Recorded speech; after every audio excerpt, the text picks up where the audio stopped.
The Iliad by Homer, translated by Alexander Pope. This translation of the Iliad is in the public domain. Argument of Book 1. The contention of Achilles and Agamemnon.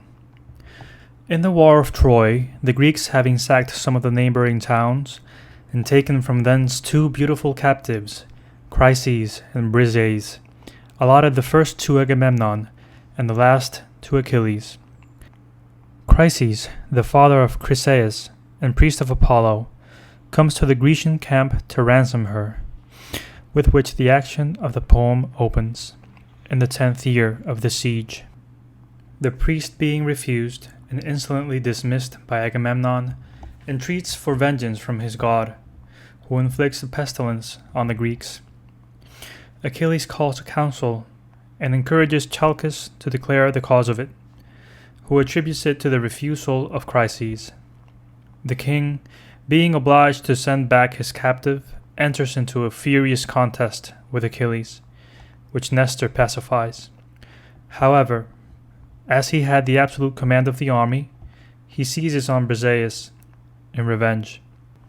Achilles, in discontent, withdraws himself and his forces from the rest of the Greeks, and complaining to Thetis, she supplicates Jupiter to render them sensible of the wrong done to her son, by giving victory to the Trojans. Jupiter, granting her suit, incenses Juno, between whom the debate runs high, till they are reconciled by the address of Vulcan. The time of 22 days is taken up in this book, 9 during the plague, 1 in the council and quarrel of the princes, and 12 for Jupiter's stay with the Ethiopians, at whose return Thetis prefers her petition. The scene lies in the Grecian camp, then changes to Chrysa, and lastly to Olympus. Achilles' wrath, to Greece the direful spring, of whose unnumbered heavenly goddess sing. That wrath which hurled to Pluto's gloomy reign the souls of mighty chiefs untimely slain, whose limbs unburied on the naked shore devouring dogs and hungry vultures tore. Since great Achilles and Atrides strove, such was the sovereign doom, and such the will of Jove. Declare, O Muse, in what ill-fated hour sprung the fierce strife, from what offended power? Latona's son a dire contagion spread, and heaped the camp with mountains of the dead. The king of men his reverend priest defied, and for the king's offense the people died. For Chryses sought with costly gifts to gain his captive daughter from the victor's chain. Suppliant the venerable father stands, Apollo's awful ensigns grace his hands. By these he begs, and lowly bending down, extends the scepter and the laurel crown. He sued to all, but chief implored for grace, the brother kings of Atreus' royal race. Ye kings and warriors, may your vows be crowned, and Troy's proud walls lie level with the ground. May Jove restore you when your toils are o'er, safe to the pleasures of your native shore. But oh, relieve a wretched parent's pain, and give Chryses to these arms again. If mercy fail, yet let my presence move, and dread avenging Phoebus, son of Jove. The Greeks in shouts their joint assent declare, the priest to reverence and release the fair. Not so Atrides, he, with kingly pride, repulsed the sacred sire, and thus replied. Hence on thy life, and fly these hostile plains, nor ask, presumptuous, what the king detains. Hence, with thy laurel crown and golden rod, nor trust too far those ensigns of thy god. Mine is thy daughter, priest, and shall remain, and prayers and tears and bribes shall plead in vain, till time shall rifle every youthful grace, and age dismiss her from my cold embrace. In daily labors of the loom employed, or doomed to deck the bed she once enjoyed. Hence then, to Argos shall the maid retire, far from her native soil and weeping sire. The trembling priest along the shore returned, and in the anguish of a father mourned. Disconsolate, not daring to complain, silent he wandered by the sounding main, till, safe at a distance, to his God he prays, the God who darts around the world his rays. O Smintheus, sprung from fair Latona's line, thou guardian power of Scylla the divine, thou source of light, whom Tenedos adores, and whose bright presence gilds thy Chrysa's shores, if e'er with rests I hung thy sacred fane, or fed the flames with fat oxen slain, God of the silver bow, thy shafts employ, avenge thy servant, and the Greeks destroy. Thus Chryses prayed, the favouring power attends, and from Olympus' lofty tops descends. Bent was his bow, the Grecian hearts to wound, fierce as he moved his silver shafts resound. Breathing revenge, a sudden night he spread, and gloomy darkness rolled about his head. The fleet in view, he twanged his deadly bow, and hissing fly the feathered fates below. On mules and dogs the infection first began, and last the vengeful hours fixed in man. For 9 long nights through all the dusky air, the pyres, thick flaming, shot a dismal glare. But ere the 10th revolving day was rung, inspired by Juno, Thetis' godlike son, convened to counsel all the Grecian train, for much the goddess mourned her heroes slain. The assembly seated, rising o'er the rest, Achilles thus the king of men addressed. Why leave we not the fatal Trojan shore, and measure back the seas we crossed before? The plague destroying whom the sword would spare, 'tis time to save the few remains of where. But let some prophet or some sacred sage explore the cause of great Apollo's rage, or learn the wasteful vengeance to remove by mystic dreams, for dreams descend from Jove. If broken vows this heavy curse have laid, let altars smoke and hecatombs be paid. So heaven, atoned, shall dying Greece restore, and Phoebus dart his burning shafts no more. He said and sat, when Chalcas thus replied, Chalcas the wise, the Grecian priest and guide, that sacred seer whose comprehensive view the past, the present, and the future knew. Uprising slow, the venerable sage thus spoke the prudence and the fears of age. Beloved of Jove, Achilles, wouldst thou know why angry Phoebus bends his fatal bow? First give thy faith and plight a prince's word of sure protection by thy power and sword. For I must speak what wisdom would conceal, and truths invidious to the great reveal. Bold is the task, when subjects grown too wise instruct a monarch where his error lies. For though we deem the short-lived fury past, 'tis sure the mighty will revenge at last. To whom Pelides, from thy inmost soul, speak what thou knowst, and speak without control. E'en by that God I swear who rules the day, to whom thy hands the woes of Greece convey, and whose blessed oracles thy lips declare, long as Achilles breathes this vital air. No daring Greek, of all the numerous band, against his priest shall lift an impious hand. Not e'en the chief by whom our hosts are led, the King of kings, shall touch that sacred head. Encouraged thus, the blameless man replies, no vows unpaid, nor slighted sacrifice, but he, our chief, provoked the raging pest. Apollo's vengeance for his injured breast. Nor will the gods' awakened fury cease, but plagues shall spread and funeral fires increase, till the great king, without a ransom paid, to her own Chrysa sent the black-eyed maid. Perhaps, with added sacrifice and prayer, the priest may pardon, and the god may spare. The prophet spoke, when with a gloomy frown the monarch started from his shining throne. Black choler filled his breast that boiled with ire. From his eyeballs flashed the living fire. Augur accursed, denouncing mischief still, prophet of plagues, forever boding ill.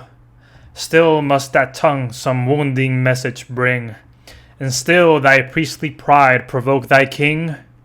For this our Phoebus' oracles explored, to teach the Greeks to murmur at their lord. For this with falsehoods is my honor stained, is heaven offended, and the priest profaned, because my prize, my Beatrice's maid, I hold, and heavenly charms prefer to preferred gold? A maid, unmatched in manners as in face, skilled in each art, and crowned with every grace. Not half so dear were Clytemnestra's charms, when first her blooming beauties blessed my arms. Yet, if the gods demand her, let her sail. Our cares are only for the public weal. Let me be deemed the hateful cause of all, and suffer rather than my people fall. The prize, the Beatrice's prize, I will resign, so dearly valued, and so justly mine. But since for common good I yield the fair, my private loss let grateful Greece repair. Nor unrewarded let your prince complain, that he alone has fought and bled in vain. Insatiate king, Achilles thus replied, fond of the power, but fonder of the prize. Wouldst thou the Greeks their lawful prey should yield, the due reward of many a well-fought field, the spoils of cities razed and warriors slain, we share with justice, as with toil we gain. But to resume, whate'er thy avarice craves, that trick of tyrants may be borne by slaves. Yet if our chief for plunder only fight, the spoils of Iliad shall thy loss requite. Whene'er by Jove's decree our conquering powers shall humble to the dust her lofty powers.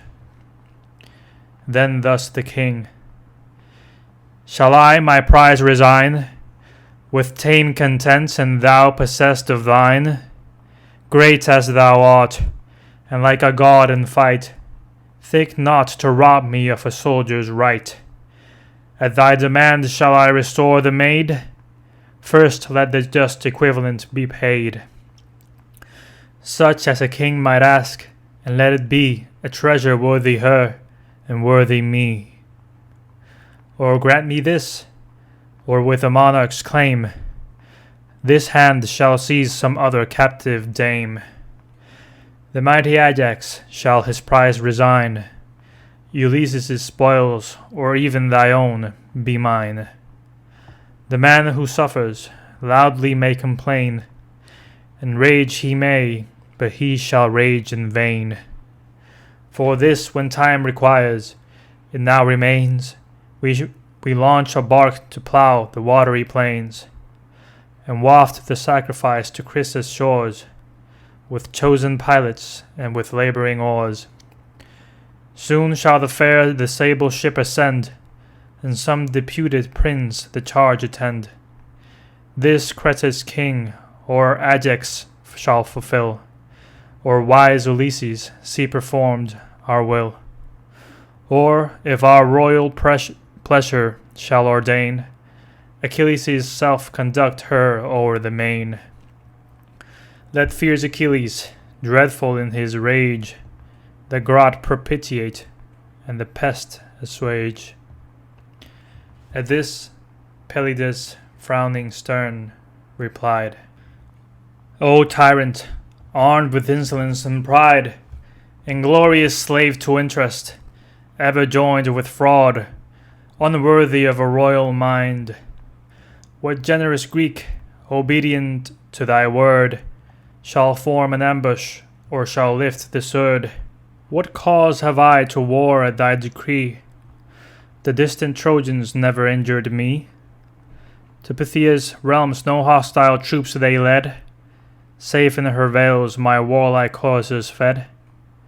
Far hence removed, the hoarse resounding main, and walls of rocks secure my native reign, whose fruitful soil luxuriant harvests grace, rich in her fruits and in her martial race. Hither we sailed, a voluntary throng, to avenge a private, not a public wrong. What else to Troy the assembled nations draws, but thine, ungrateful in thy brother's cause?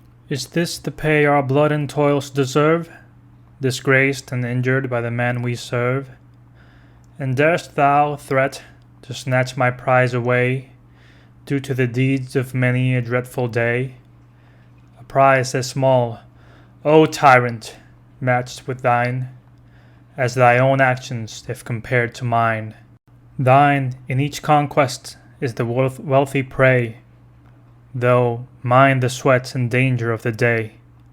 Some trivial present to my ships I bear, or barren praises pay the wounds of wear.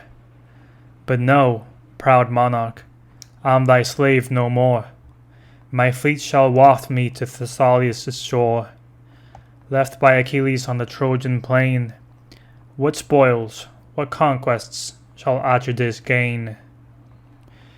To this the king: Fly, mighty warrior, fly. Thy aid we need not, and thy threats defy. There want not chiefs in such a cause to fight, and Jove himself shall guard our monarchs' right. Of all the kings, the gods' distinguished care, to power superior none such hatred bear. Strife and debate thy restless soul employ, and wars and horrors are thy savage joy. If thou hast strength, 'twas heaven that strength bestowed. For know, vain man, thy valor is from God. Haste, launch thy vessels, fly with speed away. Rule thy own realms with arbitrary sway.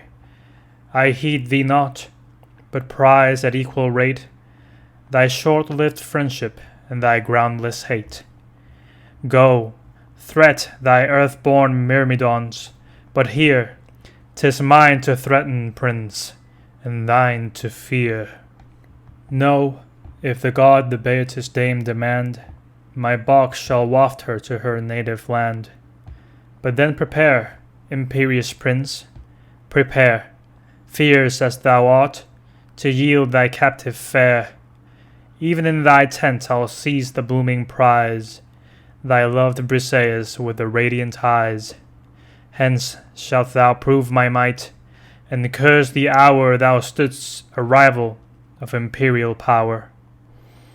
And hence to all our hosts it shall be known that kings are subject to the gods alone.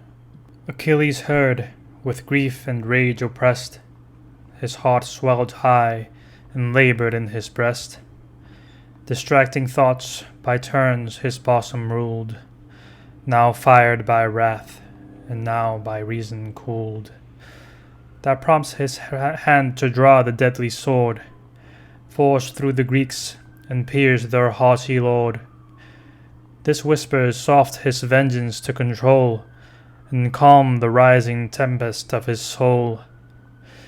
Just as in anguish of suspense he stayed, while half unsheathed appeared the glittering blade, Minerva swift descended from above, sent by the sister and the wife of Jove, for both the princes claimed her equal care. Behind she stood, and by the golden hair Achilles seized, to him alone confessed, A sable cloud concealed her from the rest. He sees, and sudden to the goddess's cries, known by the flames that sparkle from her eyes, descends Minerva in her guardian care, a heavenly witness of the wrongs I bear from Atreus' son. Then let those eyes that view the daring crime behold the vengeance too. Forbear, the progeny of Jove replies, to calm thy fury I forsake the skies. Let great Achilles, to the gods resigned, to reason yield the empire o'er his mind. By awful Juno this command is given, the king and you are both the care of heaven. The force of keen reproaches let him feel, but sheathe, obedient, thy revenging steel. For I pronounce, and trust the heavenly power, thy injured honor has its fated hour, when the proud monarch shall thy arms implore, and bribe thy friendship with a boundless store. Then let revenge no longer bear the sway, command thy passions, and the gods obey. To her, Pelides. With regardful ear, 'tis just, O goddess, I thy dictates hear. Hard as it is, my vengeance I suppress. Those who revere the gods will bless. He said, observant of the blue-eyed maid, then in the sheath returned the shining blade. The goddess swift to high Olympus flies, and joins the sacred senate of the skies. Nor yet the rage his boiling breast forsook, which thus redoubling on Atrides broke. O monster, mixed of insolence and fear, thou dog in forehead, but in heart a deer, when wert thou known in ambushed fights to dare, or nobly faced the horrid front of war? 'Tis ours, the chance of fighting fields to try, thine to look on, and bid the valiant die. So much 'tis safer through the camp to go, and rob a subject than despoil a foe. Scourge of thy people, violent and base, sent in Jove's anger on a slavish race, who, lost to sense of generous freedom past, are tamed to wrongs, or this had been thy last. Now by this sacred sceptre hear me swear, which never more shall leaves or blossoms bear, which severed from the trunk, as I from thee, on the bare mountains left its parent tree. This sceptre, formed by tempered steel to prove an ensign of the delegates of Jove, from whom the power of laws and justice springs, tremendous oath, inviolate to kings. By this I swear, when bleeding Greece again shall call Achilles, she shall call in vain. When flushed with slaughter, Hector comes to spread the purpled shore with mountains of the dead, then shalt thou mourn the affront thy madness gave, forced to deplore when impotent to save. Then rage in bitterness of soul to know this act has made the bravest Greek thy foe. He spoke, and furious hurled against the ground his sceptre starred with golden studs around. Then sternly silent sat. With like disdain the raging king returned his frowns again. To calm their passion with the words of age, slow from his seat arose the Pylian sage, experienced Nestor, in persuasion skilled, words, sweet as honey, from his lips distilled. 2 generations now had passed away, wise by his rules, and happy by his sway. 2 ages o'er his native realm he reigned, and now the example of the 3rd remained. All viewed with awe the venerable man, who thus with mild benevolence began. What shame, what woe is this to Greece? What joy to Troy's proud monarch and the friends of Troy? that adverse gods commit to stern debate the best, the bravest of the Grecian state. Young as ye are, this youthful heat restrain, nor think your Nestor's years and wisdom vain. A godlike race of heroes once I knew, such as no more these aged eyes shall view. Lives there a chief to match Pirithous' fame, Dryas the bold, or Cineas' deathless name. Theseus, endued with more than mortal might, or Polyphemus, like the gods in fight. With these of old, the toils of battle bred, in early youth my hardy days I led, fired with the thirst which virtuous envy breeds, and smit with love of honorable deeds. Strongest of men, they pierced the mountain boar, ranged the wild deserts red with monsters' gore, and from their hills the shaggy centaurs tore. Yet these with soft, persuasive arts I swayed. When Nestor spoke, they listened and obeyed. If in my youth even these esteemed me wise, do you, young warriors, hear my age advise. Atrides, seize not on the Boeotis' slave, that prize the Greeks by common suffrage gave. Nor thou, Achilles, treat our prince with pride. Let kings be just, and sovereign power preside. Thee the first honours of the war adorn, like gods in strength, and of a goddess born. Him awful majesty exalts above the powers of earth and sceptred sons of Jove. Let both unite with well-consenting mind, so shall authority with strength be joined. Leave me, O king, to calm Achilles' rage. Rule thou thyself as more advanced in age. Forbid it, gods, Achilles should be lost, the pride of Greece and bulwark of our host. This said, he ceased. The king of men replies, Thy years are awful, and thy words are wise, but that imperious, that unconquered soul, no laws can limit, no respect control. Before his pride must his superiors fall, his word the law, and he the lord of all.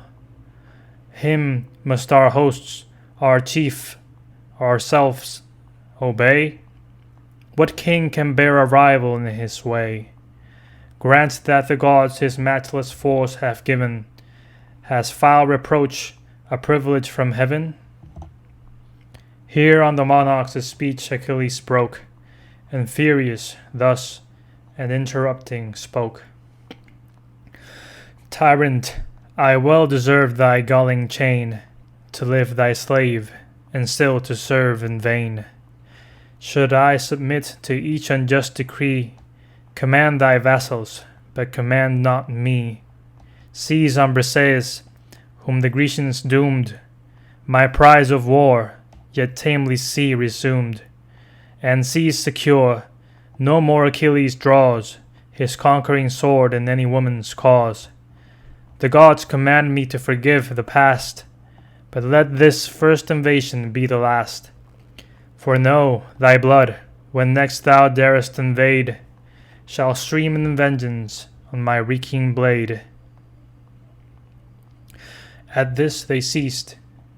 The stern debate expired. The chiefs in sullen majesty retired. Achilles with Patroclus took his way, where near his tents his hollow vessels lay. Meantime, Atrides launched with numerous oars a well-rigged ship for Chrysa's sacred shores. High on the deck was fair Chryseis placed, and sage Ulysses with the conduct graced. Safe in her sides, the hecatomb they stowed, then swiftly sailing, cut the liquid road. The host to expiate, next the king repairs, with pure illustrations and with solemn prayers. Washed by the briny wave, the pious train are cleansed, and cast the ablutions in the main. Along the shore whole hecatombs were laid, and bulls and goats to Phoebus' altars paid. The sable fumes in curling spires arise, and waft their grateful odors to the skies. The army thus in sacred rites engaged, Atrides still with deep resentment raged. To wait his will 2 sacred heralds stood, Talthybius and Eurybates the good. Haste to the fierce Achilles' tent, he cries. Then spare Briseis as our royal prize. Submit he must, or if they will not part, ourself in arms shall tear her from his heart. The unwilling heralds act their lords' commands. Pensive they walk along the barren sands. Arrived, the hero in his tent they find, with gloomy aspect on his arm reclined. At awful distance long they silent stand, loth to advance and speak their hard command. Descent confusion, this the godlike man perceived, and thus with accent mild began. With leave and honor enter our abodes, ye sacred ministers of men and gods. I know your message, by constraint you came, not you, but your imperious lord I blame. Patroclus, haste, the fair Briseis bring, conduct my captive to the haughty king. But witness, heralds, and proclaim my vow, witness to the gods above and men below. But first and loudest to your prince declare, that lawless tyrant whose commands you bear, unmoved as death Achilles shall remain, through prostrate Greece shall bleed at every vein.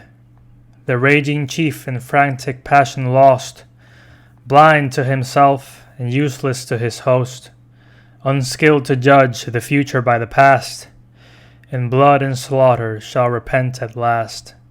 Patroclus now the unwilling beauty brought, she in soft sorrows and in pensive thought, passed silent as the heralds held her hand, and oft looked back, slow moving o'er the strand. Not so his loss the fierce Achilles bore, but sad, retiring to the sounding shore, o'er the wild margin of the deep he hung, that kindred deep from whence his mother sprung. There bathed in tears of anger and disdain, thus loud lamented to the stormy main. O parent goddess, since in early bloom thy son must fall, by too severe a doom, sure to so short a race of glory born, great Jove in justice should this span adorn. Honor and fame at least the thunderer owed, and ill he pays the promise of a god. If yon proud monarch that thus thy son defies, obscures my glories and resumes my prize, far from the deep recesses of the main, where each ocean holds his watery reign, the goddess mother heard the waves divide, and like a mist she rose above the tide, beheld him mourning on the naked shores, and thus the sorrows of his soul explores. Why grieves my son? Thy anguish let me share. Reveal the cause, and trust a parent's care. He deeply sighing said, To tell my woe is but to mention what too well you know. From Thebe, sacred to Apollo's name, Aeetes' realm, our conquering army came, with treasure loaded and triumphant spoils, whose just division crowned the soldiers' toils. But bright Chryseis, heavenly prize, was led, by vote selected, to the general's bed.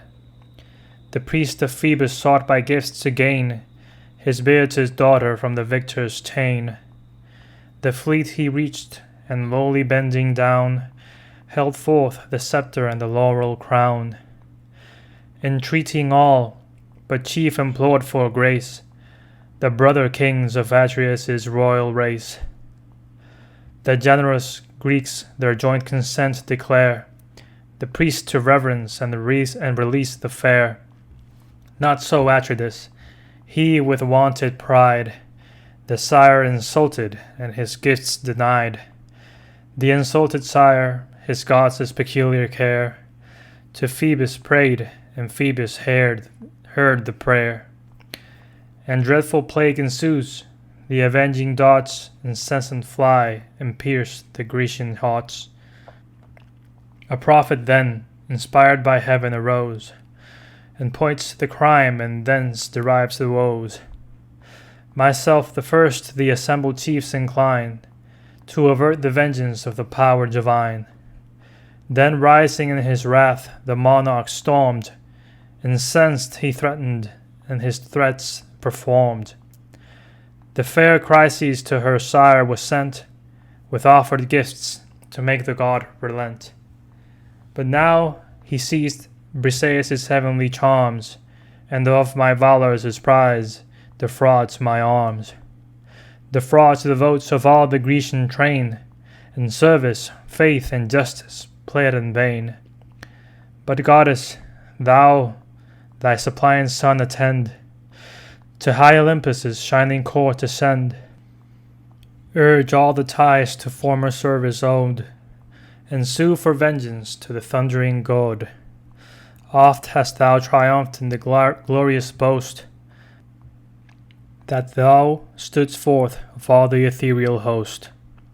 When bold rebellion shook the realms above, the undaunted god of cloud-compelling Jove, when the brighter partner of his awful reign, the warlike maid and the monarch of the main, the traitor gods, by mad ambition driven, durst threat with chains the omnipotence of heaven. Then, called by thee, the monster Titan came, whom gods Briareus, man Aegon name. Through wandering skies enormous stalked along, nor he that shakes the solid earth so strong. With giant pride at Jove's high throne he stands, and brandished round him all his 100 hands. The affrighted gods confessed their awful lord, they dropped the fetters, trembled, and adored.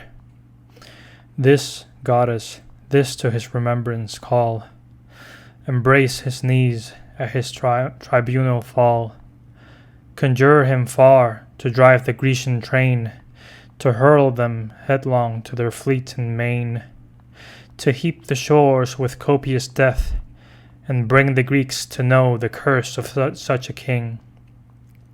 Let Agamemnon lift his haughty head o'er all his wide dominion of the dead, and mourn in blood that e'er he durst disgrace the boldest warrior of the Grecian race. Unhappy son, fair Thetis thus replies, while tears celestial trickle from her eyes. Why have I borne thee with a mother's throes, to fates averse and nursed for future woes? So short a space the light of heaven to view, so short a space, and filled with sorrow too. O might a parent's careful wish prevail, far, far from Ilion should thy vessel sail, and thou, from camps remote, the danger shun, which now, alas, too nearly threats my son. Yet, what can I, to move thy suit I'll go, to great Olympus crowned with fleecy snow. Meantime, secure within thy ship, from far behold the field, not mingled in the war, the sire of gods and all the ethereal train, on the warm limits of the farthest main, now mix with mortals nor disdain to grace the feasts of Aethiopia's blameless race. 12 days the powers indulge the genial rite, returning with the 12th revolving light. Then will I mount the brazen dome and move the high tribunal of immortal Jove. The goddess spoke, the rolling waves unclose, Then down the steep she plunged from whence she rose, and left him sorrowing on the lonely coast, in wild resentment for the fair he lost. In Chryses' port now sage Ulysses rode, beneath the deck the destined victim stowed. The sails they furled, they lashed the mast aside, and dropped their anchors, and the pinnacle tried. Next, on the shore their hecatomb they land, Chryseis last descending on the strand. Her, thus returning from the furrowed main, Ulysses led to Phoebus' sacred fane, where at his solemn altar, as the maid, he gave to Chryses, thus the hero said: Hail, reverend priest, to Phoebus' awful dome, a suppliant I from great Atrides comb. Unransomed here receive the spotless fair, accept the hecatomb the Greeks prepare, and may thy God who scatters darts around, atoned by sacrifice, desist to wound. At this, the sire embraced the maid again, so sadly lost, so lately sought in vain. Then near the altar of the darting king, disposed in rank their hecatomb they bring. With water purify their hands, and take the sacred offering of the salted cake, while thus with arms devoutly raised in air, and solemn voice the priest directs his prayer. God of the silver bow, thy ear incline, whose power encircles Scylla the divine, whose sacred eye thy Tenedos surveys, and gilds fair Chrysa with distinguished rays. If, fired to vengeance at thy priestess' request, thy direful darts inflict the raging pest, once more attend, avert the wasteful woe, and smile propitious, and unbend thy bow.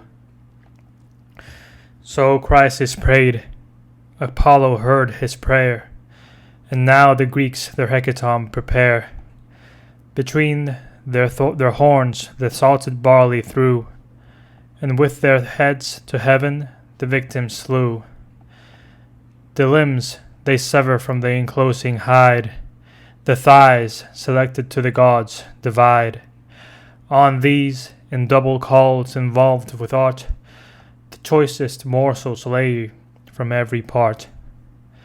The priest himself before his altar stands, and burns the offering with his holy hands, pours the black wine, and sees the flames aspire. The youth with instruments surround the fire. The thighs thus sacrificed, and entrails dressed, the assistants part transfixed, and roast the rest.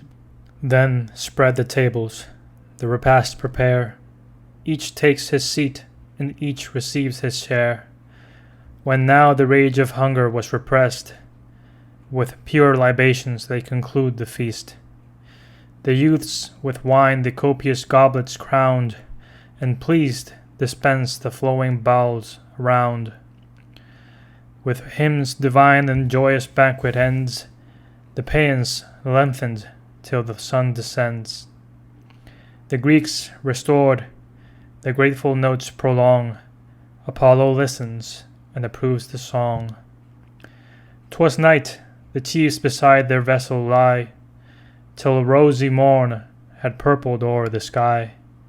Then launch and hoist the mast, indulgent gales, supplied by Phoebus, fill the swelling sails. The milk-white canvas bellying as they blow, the parted ocean foams and roars below.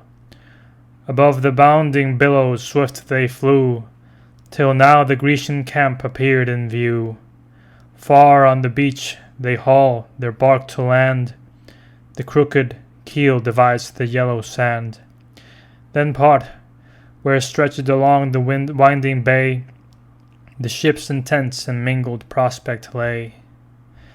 But raging still, amidst his navy sat, the stern Achilles, steadfast in his hate, nor mixed in combat, nor in council joined, but wasting cares lay heavy on his mind.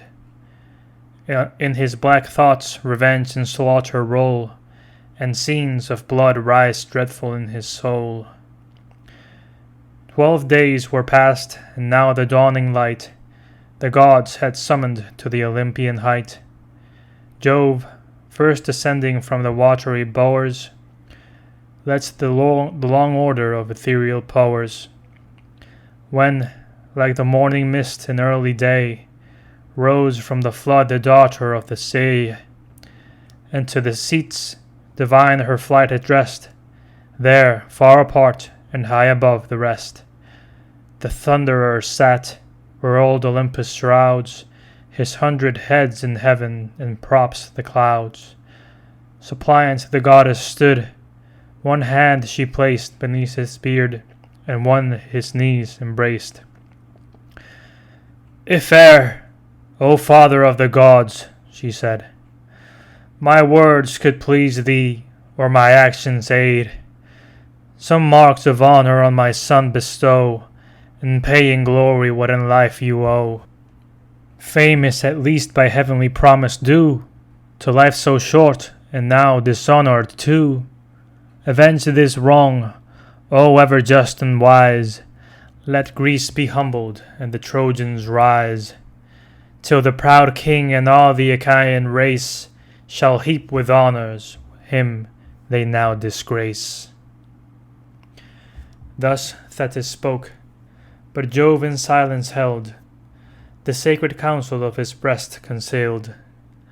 Not so repulsed, the goddess, closer pressed, still grasped his knees and urged the dear request. "O sire of gods and men, thy suppliant hear, refuse or grant, for what has Jove to fear? Or, oh, declare, of all the powers above, is wretched Thetis least the care of Jove?" She said, and sighing, thus the god replies, who rolls the thunder o'er the vaulted skies. "What hast thou asked? Ah, why should Jove engage in foreign contests and domestic rage? The gods' complaints and Juno's fierce alarms, while I, too partial, aid the Trojan arms.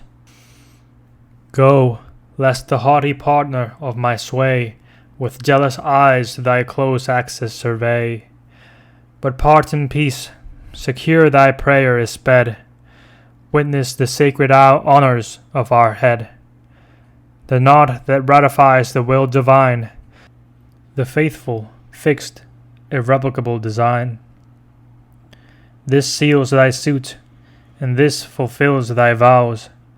He spoke, and awful bends his sable brows, shakes his ambrosial curls, and gives the nod, the stamp of fate and sanction of the god. High heaven with trembling the dread signal took, and all Olympus to the centre shook. Swift to the seas profound the goddess flies, Jove to his starry mansions in the skies. The shining synod of the immortals wait the coming god, and from their thrones of state, arising silent, wrapped in holy fear, before the majesty of heaven appear. Trembling they stand, while Jove assumes the throne, all but the gods' imperious queen alone. Late had she viewed the silver-footed dame, and all her passions kindled into flame. "Say, artful manager of heaven," she cries, "who now partakes of the secrets of the skies? Thy Juno knows not the decrees of fate, in vain the partner of imperial state. What favourite goddess then those cares divides, which Jove in prudence from his consort hides?" To this the Thunderer, "Seek not thou to find the sacred counsels of Almighty mind. Involved in darkness lies the great decree, nor can the depths of fate be pierced by thee. What fits thy knowledge, thou the first shalt know, the first of gods above and men below. But thou, nor they, shall search the thoughts that roll deep in the close recesses of my soul. Full on the sire of the goddess of the skies rolled the large orbs of her majestic eyes, and thus returned, austere Saturnius, say, from whence this wrath, or who controls thy sway? Thy boundless will for me remains in force, and all thy counsels take the destined course. But 'tis for Greece I fear, for late was seen, in close consult, the silver-footed queen. Jove to his Thetis nothing could deny, nor was the signal vain that shook the sky. What fatal favor has the goddess won, to grace her fierce, inexorable son? Perhaps in Grecian blood to drench the plain, and glut his vengeance with my people slain.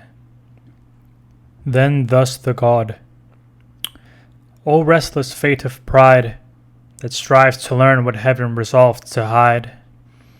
Vain is the search, presumptuous and abhorred, anxious to thee, and odious to thy Lord. Let this suffice, the immutable decree no force can shake. What is, that ought to be. Goddess, submit, nor dare our will withstand, but dread the power of this avenging hand. The united strength of all the gods above in vain resists the omnipotence of Jove. The thunderer spoke, nor durst the queen reply. A reverent horror silenced all the sky. The feast disturbed, with sorrow Vulcan saw, his mother menaced, and the gods in awe. Peace at his heart, and pleasure his design, thus interposed the architect divine. The wretched quarrels of the mortal state are far unworthy, gods, of your debate. Let men their days in senseless strife employ, we in eternal peace and constant joy. Thou, goddess mother, with our sire comply, nor break the sacred union of the sky, lest roused to rage he shake the blessed abodes, launch the red lightning, and dethrone the gods. If you submit, the thunderer stands appeased, the gracious power is willing to be pleased. Thus Vulcan spoke, and rising with a bound, the double bowl with sparkling nectar crowned, which held to Juno in a cheerful way. Goddess, he cried, be patient and obey. Dear as you are, if Jove his arm extend, I can but grieve, unable to defend. What god so daring in your aid to move, or lift his hand against the force of Jove? Once in your cause I felt his matchless might, hurled headlong down from the ethereal height, tossed all day in rapid circles round, nor till the sun descended touched the ground. Breathless I fell, in giddy motion lost. The Cynthians raised me on the Lemnian coast. He said, and to her hands the goblet heaved, which, with a smile, the white-armed queen received. Then to the rest he filled, and in his turn, each to his lips applied the nectar to earn.